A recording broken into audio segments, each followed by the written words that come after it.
watching Fox and Friends First on a Tuesday morning. I'm Todd Pyro. And I'm Carly Shimkus. Let's go right to Alex Hogan, who is live in Washington with the very latest on Operation Epic Fury. Alex, today could be a very big day.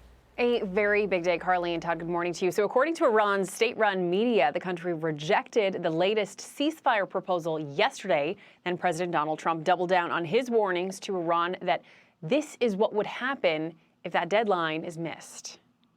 We have a plan, because of the power of our military, where every bridge in Iran will be decimated by 12 o'clock tomorrow night, where every power plant in Iran will be out of business, burning, exploding, and never to be used again. I mean, complete demolition by 12 o'clock.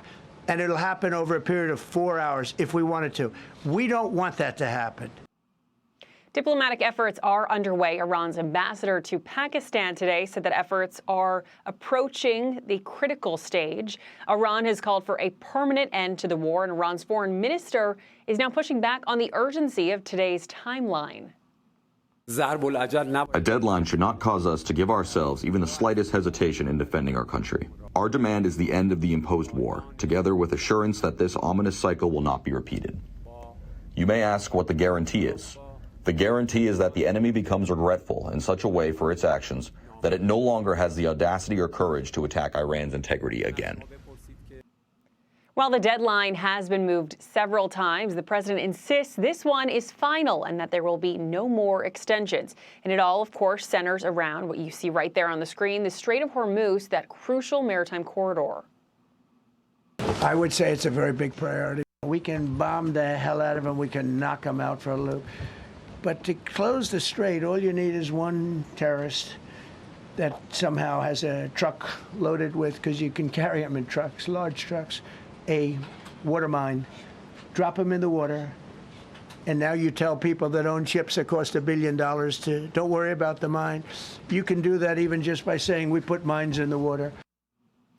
Today, Iranian officials are calling on citizens to create a human chain around power plants to act as human shields against these potential threatened airstrikes. Young Carly, people, Todd. artists, athletes, to create this human chain around power plants, which is remarkably disturbing. Alex Hogan live for us in Washington. Alex, thank you. Let's bring in national security and military analyst and international relations expert, Dr. Rebecca Grant. Dr. Grant, thank you so much for joining us. Lead story in the Wall Street Journal right now describes the mood as this: hopes fade for deal with Iran ahead of Tuesday night deadline. So this could mean that there could be massive strikes on Iranian bridges and power plants. What would the pros and cons of this be if this does in fact take place? Yes, well, first of all, President Trump has to use the strongest possible language. Iran's leadership is still so smug and unrelenting. So what will happen here, and I think these targets are already pre-briefed. They're assigned to the fighters and the bombers like the B-2 that will carry this out. So that force is ready to go. And the pro is to try again to put enough military pressure on what remains of Iran's leadership to get them to comply with opening the strait and other objectives. Meantime, obviously that's the focus today, a deadline that is fast approaching.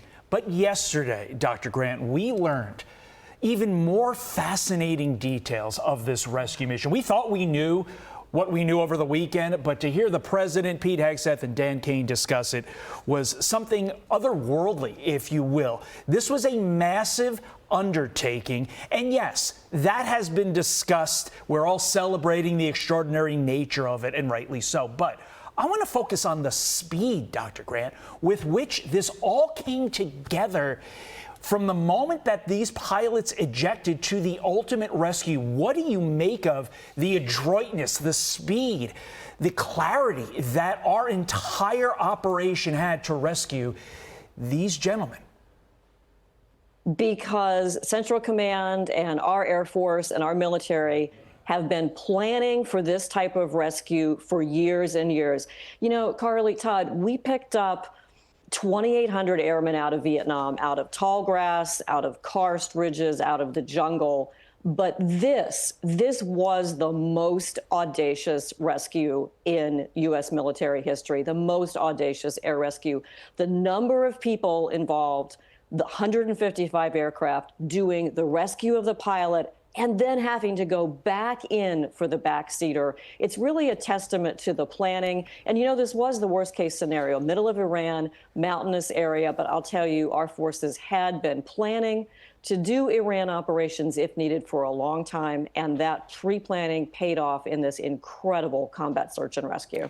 Yesterday, the president confirmed that the United States attempted to arm the Iranian people, but then said that intermediaries took the guns. There's some reporting that those intermediaries were the Kurds.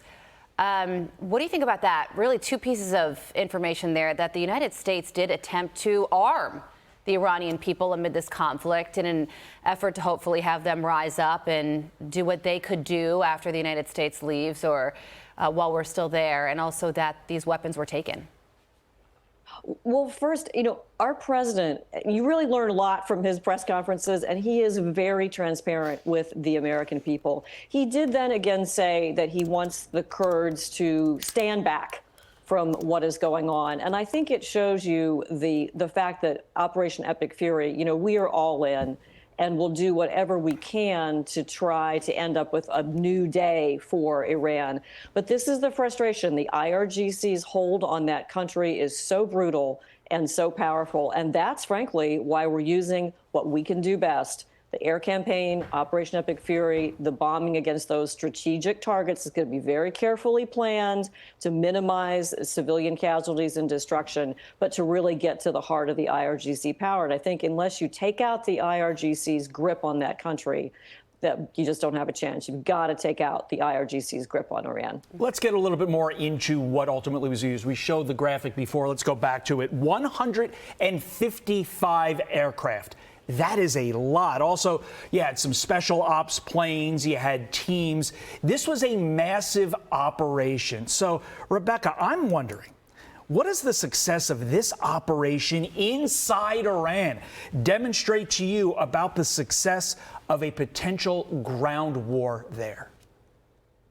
Well, incredible joint force coordination. And you expect to see the HC-130s. You expect to see them disgorging the little helicopters. You expect to see, you know, the Jolly Green 2s and wonderful stuff. But what was really unique was the description of how deceptive combat search and rescue operations were created across Iran. The president mentioned about 7 of them, with fighters, bombers, other aircraft, pretending to do a rescue operation to deceive the Iranians. This is just incredible. And it tells you we have complete air dominance. We can put aircraft where we need to. We can insert special ground forces in Iran if we need to do that.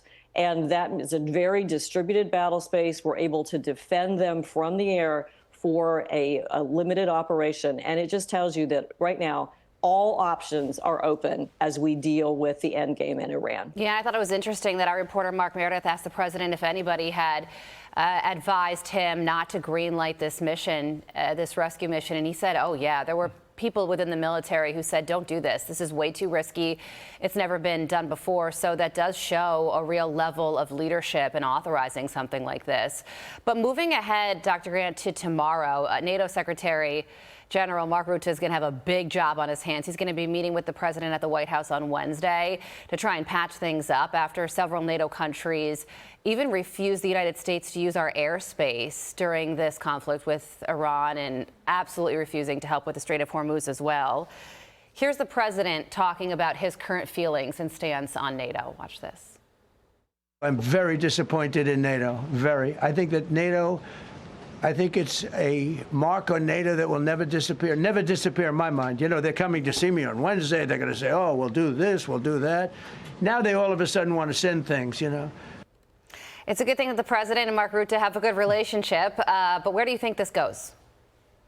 There is no excuse for NATO's attitude in this case. I think Mark Rutte is great and he will patch things up. But remember, some of it is politics by the NATO members. Some of them don't like Netanyahu. Some of them don't like President Trump. They had planes, they have ships, they could help with the Strait of Hormuz. To be fair, Britain does have British Air Force jets helping, but NATO needs to do much, much better. And this really is a black mark on NATO. I want NATO to be strong, but NATO has some work to do to get back in our good graces. I mean, we're not asking for bombs. We're asking for pavement to land planes. And the fact that the alliance that's supposed to be all for one and one for all is not allowing that is shocking. You're right. Wednesday, big day for Mark Rutte at the White House. Good luck, sir. Dr. Grant, thank you as always. We appreciate your insight. Be sure to like and subscribe for all the Fox News latest on YouTube and catch full shows streaming now on Fox One.